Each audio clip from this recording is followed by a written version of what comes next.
ஏன்னா சாமுதிரிக லட்சணத்தை பத்தி பார்த்தீங்கன்னா நம்ம முன்னோர்கள் நம்மளோட குண அதிசயம், நம்மளோட வாழ்க்கை முறை, நம்ம என்ன மாதிரி இருப்போம், நம்மளோட ஃபியூச்சர் எப்படி இருக்கும் அப்படின்லாம் தீர்மானிச்சு நமக்கு சாமுதிரிக லட்சணம் என்ற மிகப்பெரிய ஒரு சூட்சும விஷயத்த சொல்லியிருக்காங்க.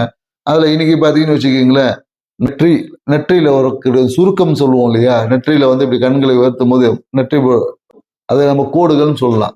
ஸோ இந்த கோடுகள் பார்த்தீங்கன்னா, கோடே ஒருத்தவங்க இல்ல. அவன் பார்த்தீங்கன்னா 90 வயசு வரையும் இருப்பாங்க. அதே கோடுகள் ஒரு 4 கோடுகள் இருக்கு. நல்லா இருக்கு. அரச குடும்பத்துல பிறந்திருப்பாங்க. பார்த்தீங்கன்னா, மிகவும் வலிமையானவங்களா இருப்பாங்க. 95 வயது வரையும் சுகபோகமா எல்லா விஷயமும் அவங்களுக்கு கிடைக்கும்.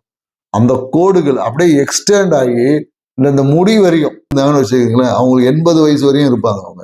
அதே கோடுகள் நல்லா நேரா, நேர்த்தியா நேர்த்தியான ஒரு கரெக்டான ஒரு ஃப்ரீக்வன்சில அழகா இருந்துச்சுன்னா, மன உறுதி, மன திடத்தோட இருப்பாங்க.